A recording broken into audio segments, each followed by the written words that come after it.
Alice's Adventures in Wonderland by Lewis Carroll. Chapter 1. Down the Rabbit Hole. Alice was beginning to get very tired of sitting by her sister on the bank, and of having nothing to do. Once or twice she had peeped into the book her sister was reading, but it had no pictures or conversations in it.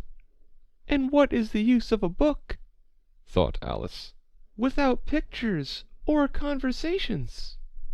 So she was considering in her own mind, as well as she could, for the hot day made her feel very sleepy and stupid, whether the pleasure of making a daisy chain would be worth the trouble of getting up and picking the daisies, when suddenly a white rabbit with pink eyes ran close by her.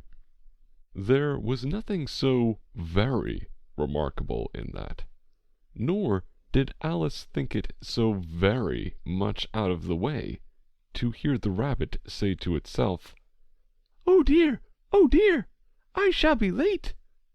When she thought it over afterwards, it occurred to her that she ought to have wondered at this, but at the time it all seemed quite natural. But when the rabbit actually took a watch out of its waistcoat pocket and looked at it, and then hurried on, Alice started to her feet, for it flashed across her mind that she had never before seen a rabbit with either a waistcoat pocket or a watch to take out of it, and burning with curiosity, she ran across the field after it, and fortunately was just in time to see it pop down a large rabbit hole under the hedge. In another moment down went Alice after it, never once considering how in the world she was to get out again. The rabbit hole went straight on like a tunnel for some way, and then dipped suddenly down, so suddenly that Alice had not a moment to think about stopping herself before she found herself falling down a very deep well.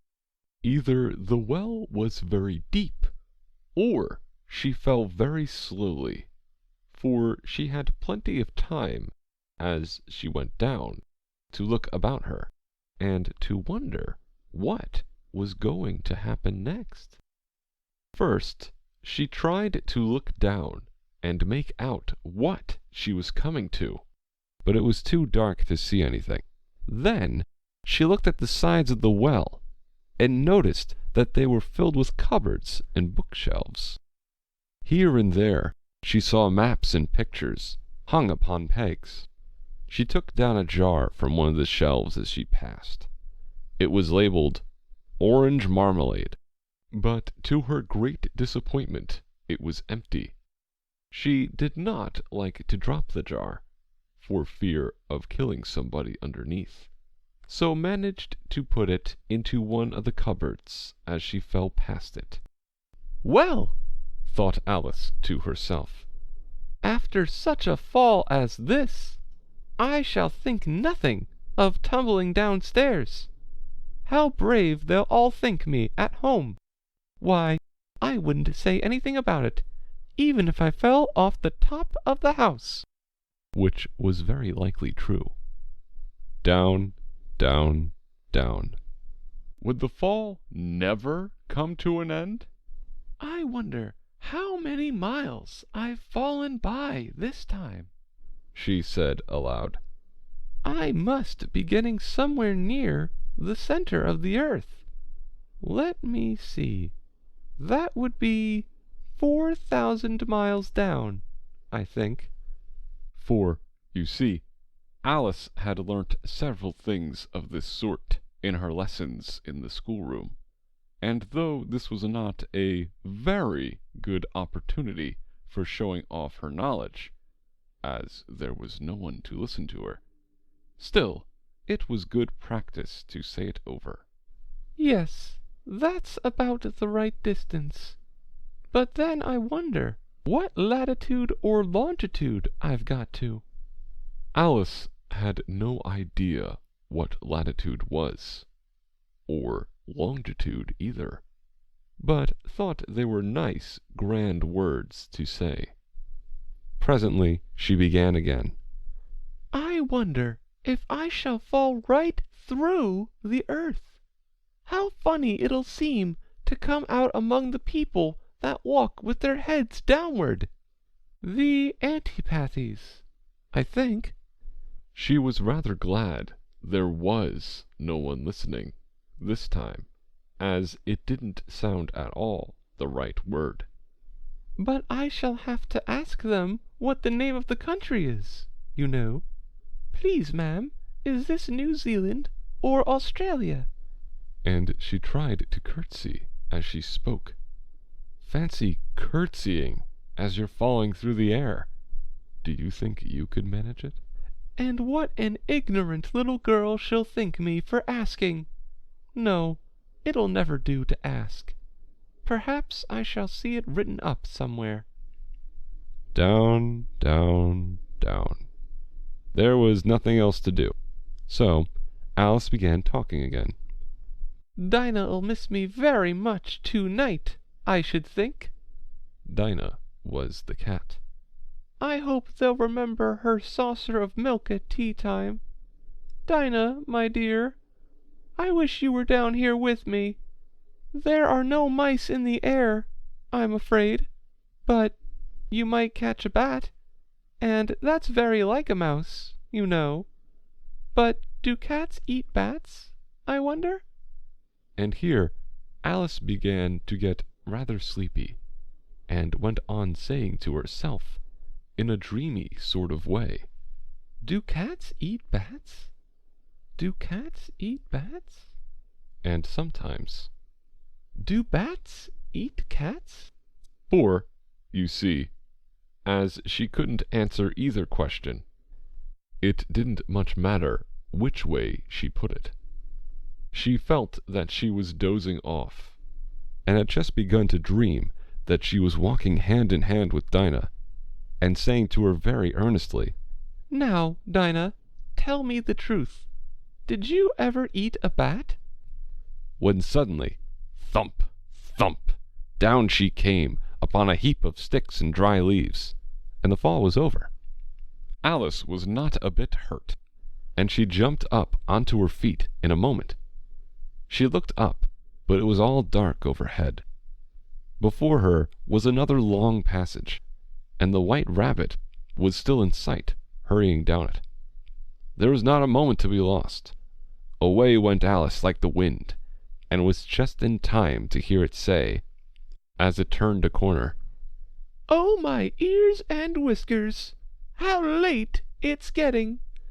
She was close behind it when she turned the corner, but the rabbit was no longer to be seen. She found herself in a long, low hall, which was lit up by a row of lamps hanging from the roof. There were doors all round the hall, but they were all locked, and when Alice had been all the way down one side and up the other, trying every door, she walked sadly down the middle, wondering how she was ever to get out again. Suddenly she came upon a little three-legged table, all made of solid glass. There was nothing on it except a tiny golden key, and Alice's first thought was that it might belong to one of the doors of the hall. But, alas, either the locks were too large, or the key was too small. But at any rate, it would not open any of them. However, on the second time round, she came upon a low curtain she had not noticed before, and behind it was a little door about 15 inches high. She tried the little golden key in the lock, and to her great delight it fitted. Alice opened the door and found that it led into a small passage, not much larger than a rat hole. She knelt down and looked along the passage into the loveliest garden you ever saw. How she longed to get out of that dark hall and wander about among those beds of bright flowers and those cool fountains. But she could not even get her head through the doorway. And even if my head would go through, thought poor Alice, it would be of very little use without my shoulders. Oh, how I wish I could shut up like a telescope. I think I could, if I only knew how to begin. For you see, so many out-of-the-way things had happened lately, that Alice had begun to think that very few things indeed were really impossible. There seemed to be no use in waiting by the little door, so she went back to the table, half hoping she might find another key on it, or at any rate a book of rules for shutting people up like telescopes. This time she found a little bottle on it. "Which certainly was not here before," said Alice, and round the neck of the bottle was a paper label with the words "Drink Me" beautifully printed on it in large letters. It was all very well to say "Drink me," but the wise little Alice was not going to do that in a hurry. "No, I'll look first," she said, "and see whether it's marked poison or not." For she had read several nice little histories about children who had got burnt and eaten up by wild beasts and other unpleasant things, all because they would not remember the simple rules their friends had taught them, such as that a red-hot poker will burn you if you hold it too long, and that if you cut your finger very deeply with a knife, it usually bleeds. And she had never forgotten that, if you drink from a bottle marked poison, it is almost certain to disagree with you, sooner or later. However, this bottle was not marked poison, so Alice ventured to taste it, and finding it very nice, it had, in fact, a sort of mixed flavor of cherry tart, custard, pineapple, roast turkey, toffee, and hot buttered toast. She very soon finished it off. "What a curious feeling," said Alice.